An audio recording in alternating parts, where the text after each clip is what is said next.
Vanakkam. Now I am going to cover another type of fraud that has taken place during my concurrent audit. It's my practical experience I want to share with you all. This type of fraud you can find only in concurrent audit. I think it is not possible during statutory audit because you have been left with some two to 3 days to complete that branch audit. And before going to that, I want to once again say that if any fraud is undetected during the course of audit, then the auditor is held personally responsible for the loss to the bank apart from facing our insured action. So you have to dedicate full time to do the audit and satisfy yourself before signing the audit report. This incident, this type of transaction has happened during my concurrent audit. This I have found out at the time of verification of vouchers. See, at the time of verification of vouchers, one particular customer has put lot of DDs and checks for collection. I have noted that. Then I verified that account and I saw that immediately the DDs and checks have been paid on the same date, and on Friday that customer has not withdrawing any amount. So that means that customer is helping the banker to keep the Friday balance as per the request of the branch. This customer has deposited daily DDs and checks for collection. Then I inquired how this customer has got all those DDs and checks for collection. And later on I came to know that after verification, I came to know that he is doing parallel banking, that is, he is giving money to the customers in the evening,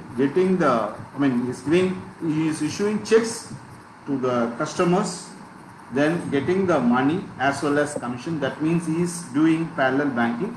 The commission for those checks have to be received by the branch and not by the customer. This is a parallel banking activity which is against RBI guidelines. Now I will go further. This customer immediately on morning around 9:30 to 10, he has deposited DDs and checks for collection. The branch has opened a separate cash counter for this customer. That is up to 10:30, this customer is being allowed to transact only in that counter. All other customers, they have to go to the other counter. This I noticed in concurrent audit visit. So this customer, up to the extent of DD, has been paid cash immediately. That is, even before collection of DDs into the account, he has been paid the cash. So normally, only when the customer has got the balance, he has to be paid. In this case, the customer has put the DDs for collection, demand drafts for collection, and the assistant manager, he said he has passed the check and has handed over the check to the cashier. So this also you can find in state fund sales. So this state fund sales also indicates that there are a lot of transaction that has been taken place by that customer with that branch. The assistant manager, that is, the customer has presented a check for cash payment. The assistant manager, on receipt of the check along with the DD proof, he has passed the check and he has handed over the check to make the cash payment to the cashier. And this I have found out later, but I will say that another thing, the remaining checks have been paid after 3 p.m. after the funds have been credited to the bank's account. This is a daily transaction that the bank is doing with this customer. So my observation is there should not be any payment if there is no balance. That means you should not make payment against the shadow balance of the account. What is shadow balance? Shadow balance means when the customer has got opening balance, the customer has put DD and checks for collection. That is called shadow balance. This will be transferred to the account only when the clearinghouse has approved the DDs and checks. That is, everything is on it, then only you will get the correct balance. Suppose if any payment is making, if the branch is making any payment against that shadow balance, the branch has to collect 1 day interest. In this case, they have not collected any interest. To the extent of DD, they have made the cash. Then I observed this. Then I sat behind the cash counter on one particular day. That is, I want to check the cash balance of that counter sometime around 12:30 in the afternoon. Then I observed that morning itself, the customer has come, he has taken some huge cash from the cashier, then he has immediately left the branch.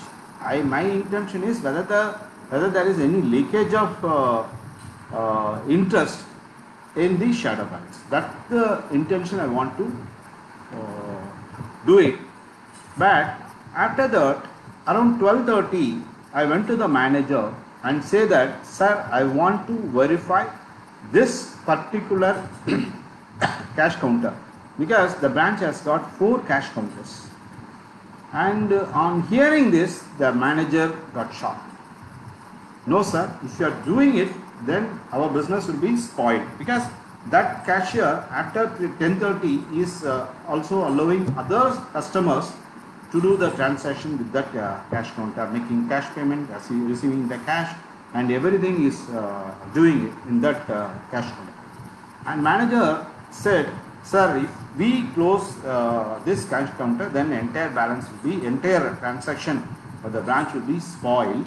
So we will do it later in the evening. I said, no, right now we have to do it. And I request the manager to come with me and ask the cashier and instruct the manager to get the cash register from the cashier. And he got the cash register and he has given that cash register to me. Then I have put some underline, some 2 underline in red ink, and instructed the manager, sir, this cashier should not do any transaction in that cash book, cash register hereafter. Then the cashier, he was also shocked.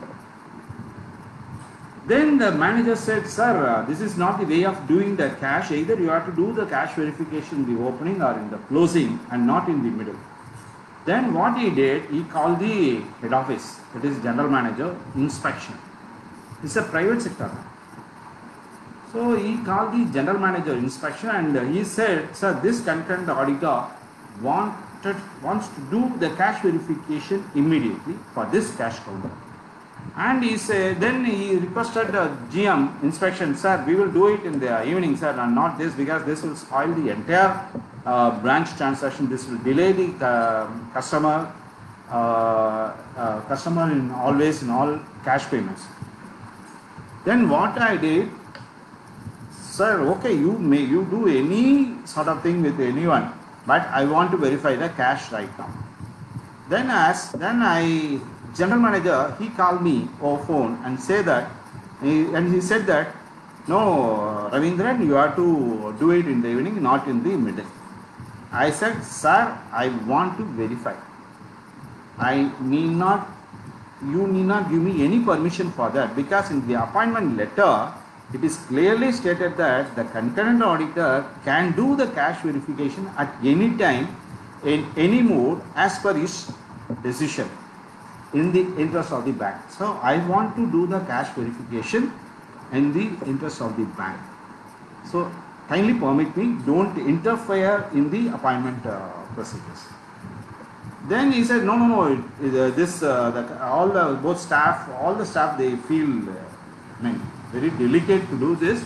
Why don't you do it in the afternoon? Sir, if you are not permitting and if you are interfering in my audit procedure, then I will include your name in my special report and send this letter directly to the chairman and about your instructions with reference to cash verification. Kindly don't interfere, because you know my procedures of verification, and sir, kindly don't interfere in it, because I suspected something, I want to do it.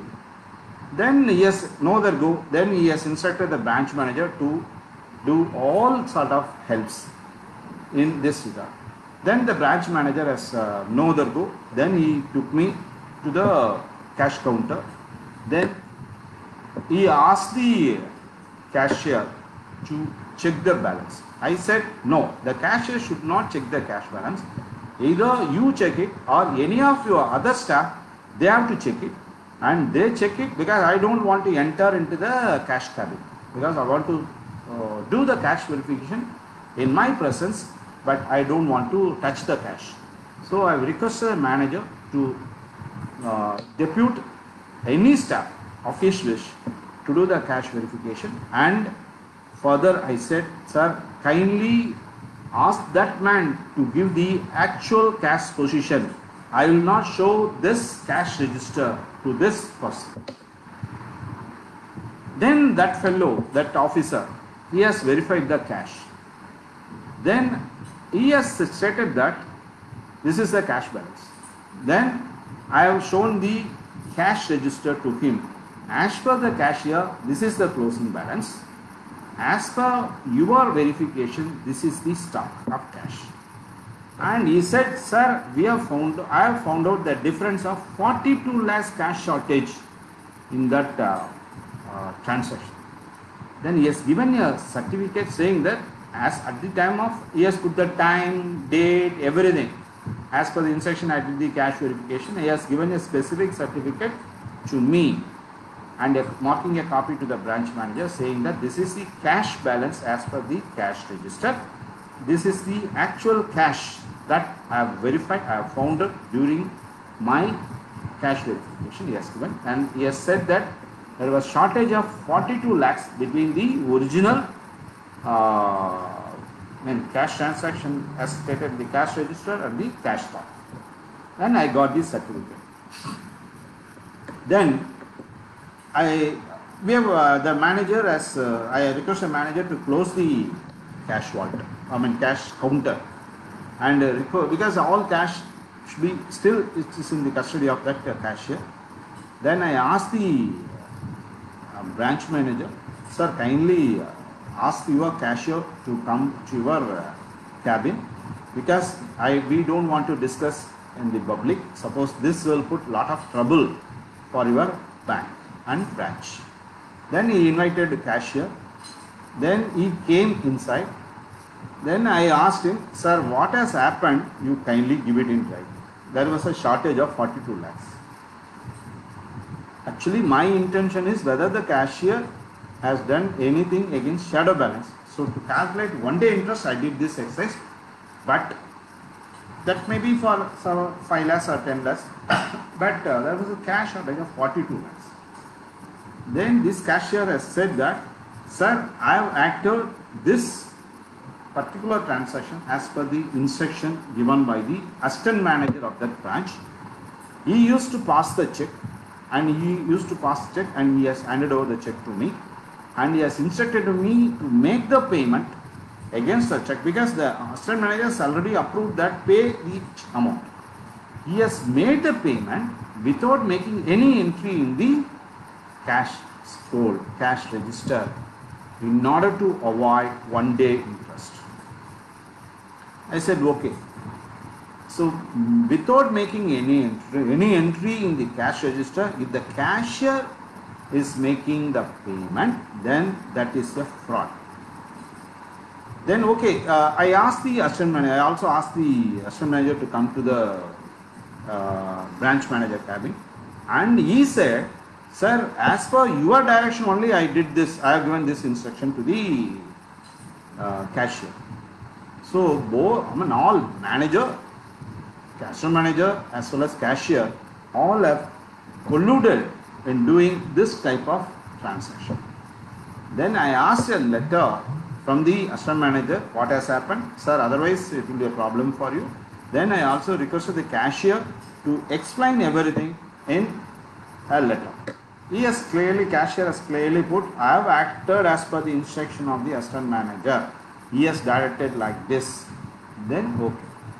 And the assistant manager has given a letter saying that only branch manager, as per the instruction of the branch manager, in order to retain the customer and in order to make the customer to retain a huge balance on Friday, you have instructed me to do this. As per your instruction only, I have carried out.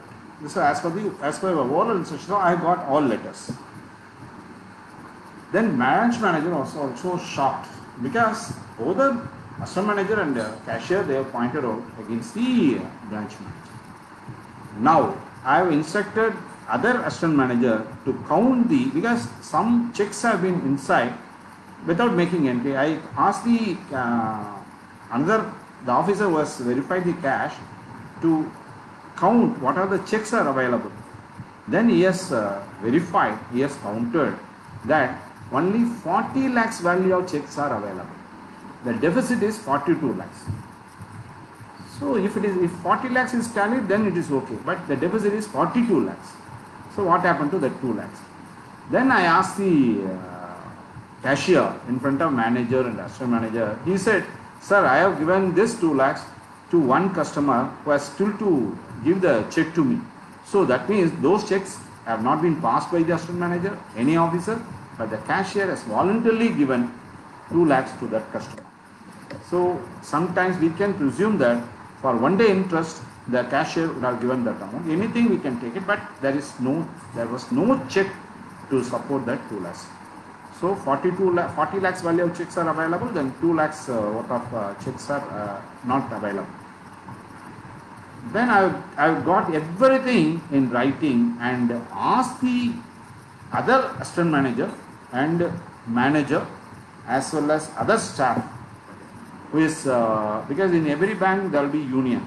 So I asked the union people to sign as witness to the letters. I got the letter. Then after that, then I called general manager from the branch and narrated everything. Then I'll send the mail, the scanned copy of this mail to the GM. And he has gone through it. Then he said, sir, can you wait for another 20 minutes or half an hour? I'll come back to you. What he did, this GM has gone to the chairman of that bank because it's a private sector bank. Because he is sitting in the head office, chairman he was also available. So he went to the chairman and handed over the letter given by the assistant manager cashier. Then chairman said, okay, immediately you suspend. Then GM came and he has called me, sir, we are taking steps.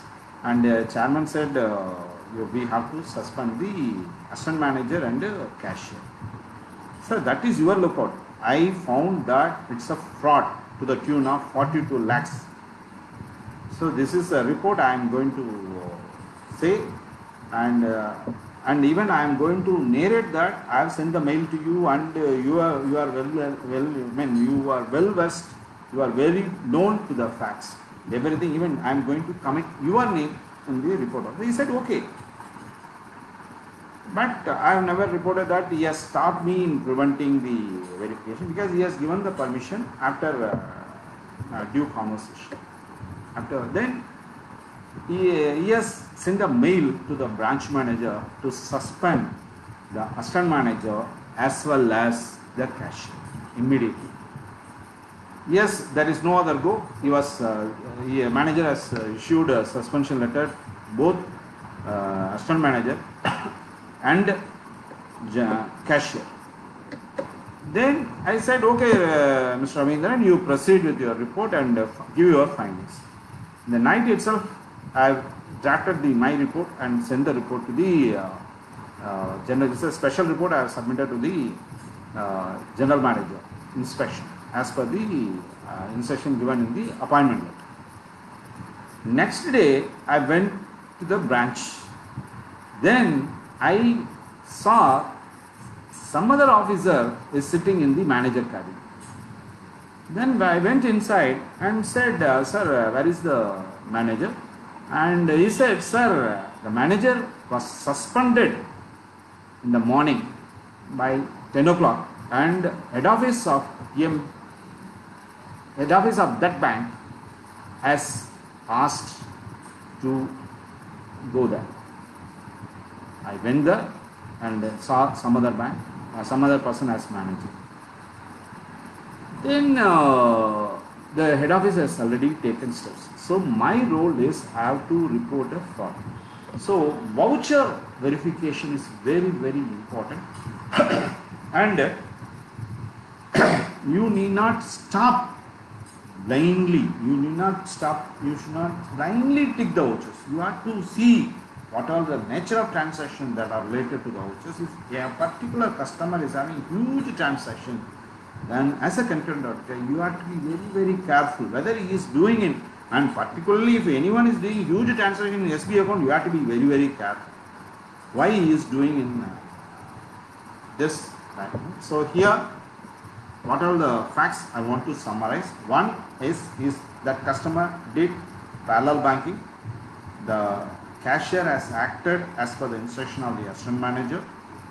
In order to avoid one-day interest shadow balance, against the shadow balance, the branch has done this transaction. Then the Friday balance, that is every bank has to maintain good Friday balance. So for that, for business purpose, they did this type of mistake. But the seriousness came, instead of 40 lakhs, 42 lakhs were shortage, 2 lakhs rupees are given by the cashier without any evidence. That also amounted to fraud. So I suspected something but ended in a fraud. So you have to be very, very careful in doing the audit. And this is the experience I want to share with you through this presentation. And please do the audit by looking with a specific intention that everything you are clearly verified or not. If you are not doing it, if anything goes wrong, then as an auditor, if you certify, then you will be caught. In future, if anything goes wrong, if there is any huge loss, any loss to the bank, then we are answerable. So this is a suggestion I want to give through this video presentation. And thanks for watching this video presentation, and I wish you all the best. Nandri, Vanakkam.